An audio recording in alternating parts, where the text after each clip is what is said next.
l'entretien de cette émission, on reçoit pour vous Carlos Awian. Il est entrepreneur BTP béninois. Il est le DG de l'AMP AGC Sarl. Nous allons le recevoir et c'est pour nous parler des risques liés aux travaux de construction, les accidents mortels, les accidents tragiques. Monsieur Awian, bonsoir. Bonsoir, madame. Alors, dites-nous, vous qui êtes du domaine, parlez-nous un peu des accidents liés aux travaux de construction sur nos chantiers, les différents chantiers, les bâtiments, que ce soit les routes. Quelles sont les statistiques? Merci, madame. En matière de BTP, de construction de routes et de bâtiments, nous constatons beaucoup d'accidents. Des accidents qui conduisent souvent à la mort ou à l'infirmité, carrément, ou des gens qui perdent carrément un bras, bien les pieds, ou bien l'œil, ou carrément ils décèdent. Donc, nous avons pratiquement tous les 15 secondes un travailleur qui meurt d'un accident de travail sur les chantiers. Tous les 15 secondes, 153 travailleurs sont victimes d'un accident de travail sur les chantiers. 153. 153. Disons, nous parlons généralement en global à l'international, à l'échelle internationale. Oui. Sinon, au Bénin, nous n'avons pas une statistique claire pour savoir ce qui se passe. Mais, sans mentir, des accidents se produisent tous les jours. Nous sommes du domaine, on est sur le chantier, on voit tout ce qui se passe, on enregistre et particulièrement, nous sommes dans la prévention des accidents en génie civil.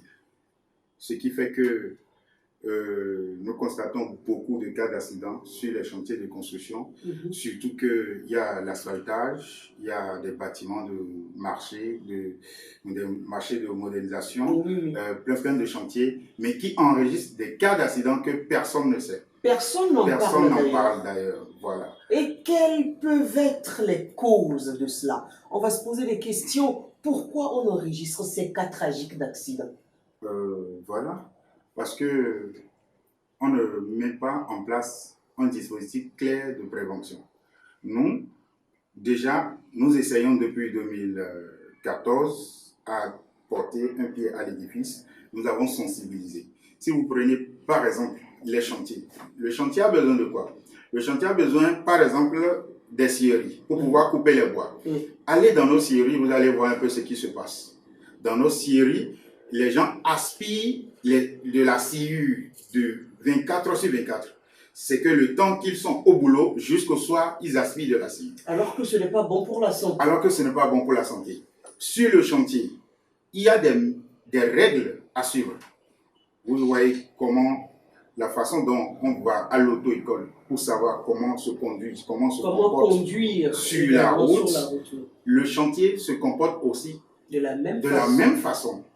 Et quand on laisse le soin à chaque entrepreneur de gérer, de prendre les mesures qui lui conviennent, on constate, premièrement, qu'on n'a pas du personnel en matière de prévention. En matière d'HSE, nous n'avons pas du personnel, on n'a pas des gens qualifiés. Souvent, les gens recrutent des communicateurs, on recrute des ressources humaines pour pouvoir... On ne peut pas donner à un tailleur de coiffer quelqu'un. C'est pas possible. À chacun son domaine. À chacun son domaine. Maintenant, voilà que c'est ce que nous constatons, ce qui fait que l'ignorance, manque d'informations, et puis beaucoup de gestes dangereux, ce qu'il ne faut pas faire, on le fait carrément sur les chantiers sans savoir pourquoi, ce qui conduit souvent à la mort, aux accidents graves que nous constatons sur le chantier. D'accord, monsieur Awian. Est-ce qu'on peut éviter ces genres de cas d'accidents de circulation? Si oui, comment?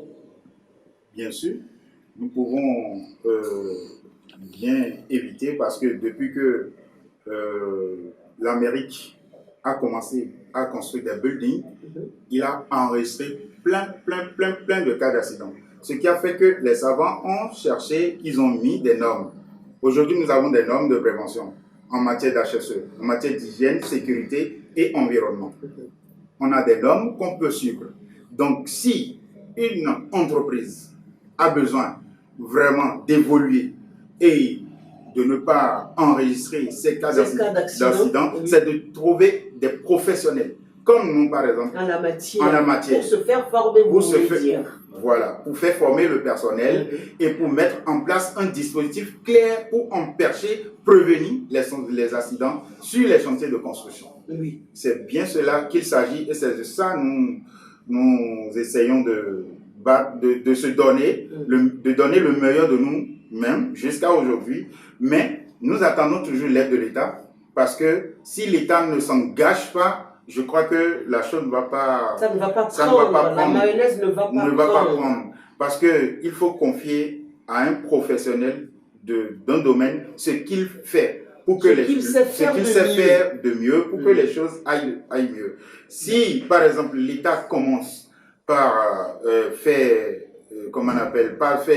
les appels d'offres en HSE pour confier la gestion d'HSE à une organe compétente d'organiser, de faire une prestation de service en HSE, je crois que nous allons commencer par enregistrer moins de cas d'accidents sur les chantiers et les routes, sur les chantiers de construction de routes, et nous aurons une statistique claire de tout ce qui se passe. On aura le devant et le derrière et on saura où on va. Oui, c'est-à-dire une vue d'ensemble. Une vue d'ensemble de tout ce qui peut se passer sur les chantiers de construction dans notre pays.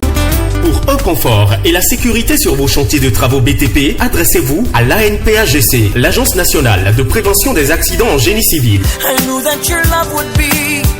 L'ANPAGC vous offre une large gamme de solutions pour votre sécurité sur les chantiers. La prévention, la sécurité santé sur chantier de construction, la fourniture d'équipements de protection collective ou individuelle, la protection incendie, l'exécution des travaux de BTP et génie civil et les opérations d'import-export. La sécurité sur un chantier de construction est une priorité. Alors, pensez à l'ANPAGC, l'Agence nationale de prévention des accidents en génie civil. Téléphone 61 51 35 66 97 03 92 72. L'ANPAGC pour une sécurité garantie. D'accord. Monsieur Awien, alors vous venez à peine de nous parler de vos capacités, vos formations en l'hygiène, qualité et sécurité environnement. Parlez-nous un peu, comment ça se passe ces formations-là? Voilà. Bien sûr, vu tout ce qui se passe, que nous n'avons pas le personnel adéquat, on n'a pas le personnel adéquat pour faire le travail qu'il faut sur les chantiers, pour prévenir les accidents et sur les chantiers comme il faut. Nous avons nous avons préparé des formations en management QHSE. Ce qui fait que beaucoup de gens ont déjà pris par nous, ils sont sur les chantiers et on les félicite d'ailleurs pour le peu qu'ils ont appris chez nous. Ils essaient de donner ça sur les chantiers et on constate déjà un peu d'amélioration sur les chantiers. Donc, nous organisons les formations tous les 15 jours, c'est-à-dire pas quinzaine. Donc, il y a les formations de 48 heures que nous essayons d'assembler, de faire en théorie et puis pratique. Et nous organisons aussi des formations en un mois pour plus approfondir, pour que la personne se sente vraiment du domaine et quand il sera sur n'importe quel chantier, il va donner le meilleur de lui, prévenir les accidents du chantier comme il le faut, comme les normes l'exigent. Et comment vous trouvez, pour finir, c'est la dernière question, comment vous avoir, à quel niveau êtes-vous? Voilà, donc nous sommes actuellement à Fifadi, nous sommes à Fifadi dans l'avant du Club des Rois, la buvette Club des Rois. Nous sommes à 100 mètres environ dans l'avant. Nos contacts, c'est le 98 87 112 112. Et puis le 97 03 92 112. Monsieur Awien, merci. Merci, madame. Page entretien, c'est fini pour aujourd'hui. Merci d'avoir été des nôtres.